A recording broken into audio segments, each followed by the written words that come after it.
You think you're recovering from divorce. You're not. You're probably just distracting yourself, numbing the pain, or worse, repeating the same patterns that destroyed your last relationship. You're exhausted from the endless paperwork, the emotional wreckage, the judgment from friends and family. You're tired of waking up with that hollow ache in your chest, wondering where you went wrong or how you'll ever trust again.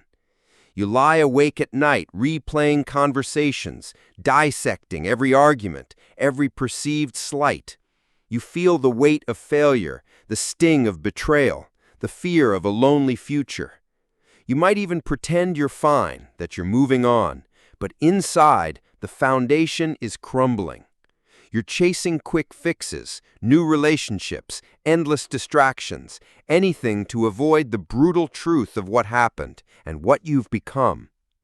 You were told divorce was a new beginning, a chance to find yourself. But finding yourself feels like wandering in a desert, parched and directionless. You're swiping on dating apps, seeking validation, or burying yourself in work, trying to outrun the silence in your home. You're caught in a loop, desperate for resolution, but unwilling to face the real work. The truth is, true recovery isn't about escaping the past, it's about confronting it, dissecting it, and using it as fuel for an unshakable future. It's not about finding someone new, it's about rebuilding yourself from the ground up, stronger, wiser, and fundamentally changed. You're not just recovering from a broken marriage, you're recovering from a broken philosophy of life. If this resonates with you and you're ready to transform your post-divorce life using ancient wisdom that actually works, hit that subscribe button and ring the notification bell. Share this video with someone's heart could benefit from a dose of Stoic wisdom. And comment below with Stoic resilience to join our community of individuals building unshakable lives.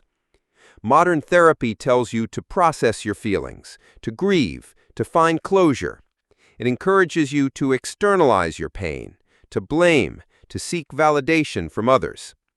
Everyone says divorce is about moving on, about finding happiness again. But the Stoics understood that true recovery isn't found in external circumstances or the fleeting comfort of new relationships. It's found within. Marcus Aurelius knew that our tranquility depends on our judgments, not on external things. He understood that you are disturbed not by things, but by the views you take of them.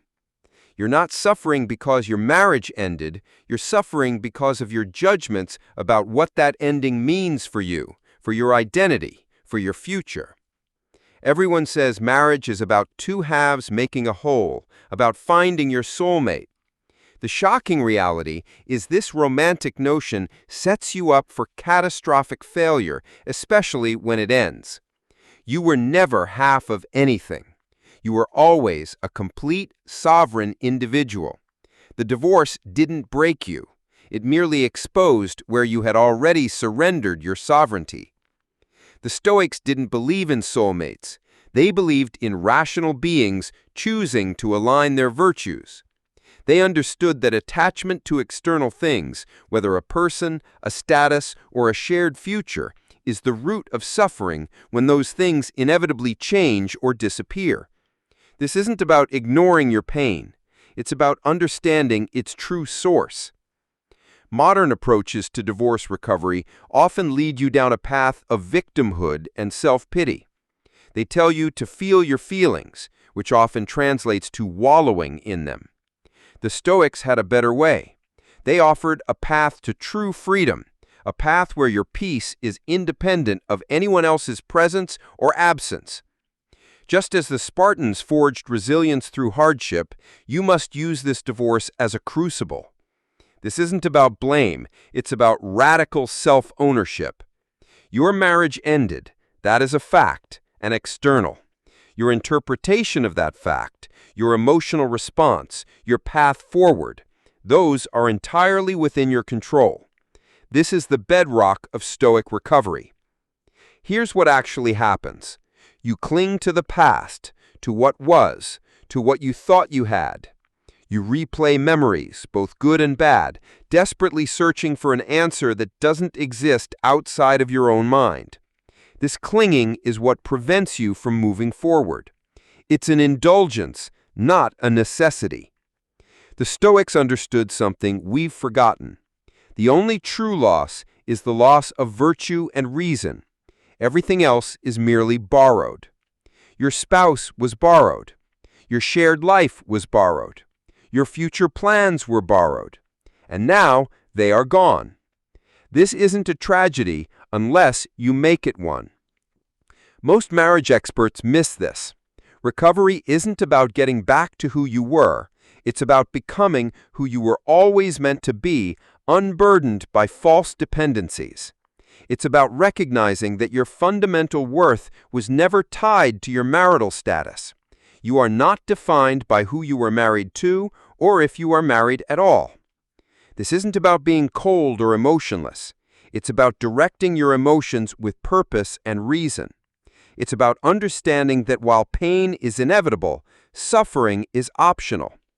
You have the power to choose how you respond to this immense change in your life. That is the Stoic path to genuine post-divorce recovery. The first essential step for post-divorce recovery is mastering the dichotomy of control. This is the cornerstone of Stoic philosophy. Epictetus taught that some things are within our control, while others are not. Things in our control are our opinions, impulses, desires, aversions, and in a word, all our own actions. Things not in our control are our body, possessions, reputation, office, and in a word, all that are not our own actions. When your marriage implodes, you tend to obsess over everything outside your control. You agonize over your ex-spouse's new relationship, their financial decisions, what your mutual friends think of them, or how your children are reacting. You spend countless hours and emotional energy trying to influence or change things that are fundamentally beyond your reach. This is a losing battle. You might find yourself constantly checking your ex's social media or asking mutual friends for updates on their life. You might feel a surge of anger or despair when you see them moving on, or frustration when they don't respond to your texts in a timely manner. This is you trying to control their actions, their feelings, their narrative. A Stoic approach would recognize that your ex-spouse's actions, feelings, and choices are externals. They are not within your control, just as the weather or the stock market are not. Your focus must shift entirely to what you can control: your judgments, your reactions, your character, your effort, and your own path forward. For example, your ex-spouse has started dating someone new, and you feel a wave of jealousy and resentment.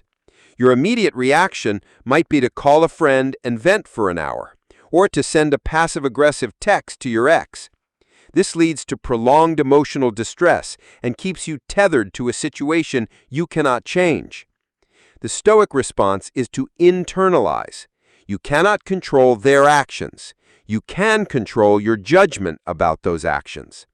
Is their dating truly harming you, or is your judgment that it shouldn't be happening the source of your suffering? You acknowledge the feeling, observe it, and then redirect your focus to your own life. Instead of saying, "I can't believe they're moving on so fast," you might think, "Their choices are their own. My focus is on rebuilding my life." The immediate benefit is a release from the emotional grip of externals. The long-term benefit is a profound sense of inner peace and freedom, because your tranquility is no longer dependent on the unpredictable actions of another person. You become an island of calm in a chaotic sea. The second essential step is practicing amor fati, or the love of fate. This isn't about passive acceptance. It's about actively embracing everything that happens, not just the good, but especially the difficult and painful. It's about seeing every event, including your divorce, as a necessary thread in the tapestry of your life, an opportunity for growth and transformation.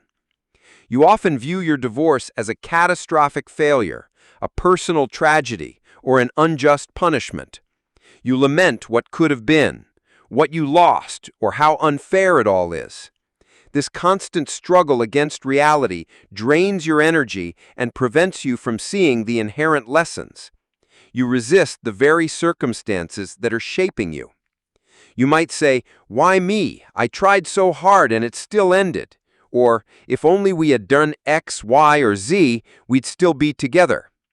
This is you fighting against the past, against fate, against what simply is. This resistance is the source of your ongoing pain. A Stoic would embrace the divorce as part of their destiny, not as a flaw in their life story, but as a crucial chapter. Not wishing it away, not pretending it didn't happen, but finding meaning and purpose within it. It's about saying, "This happened,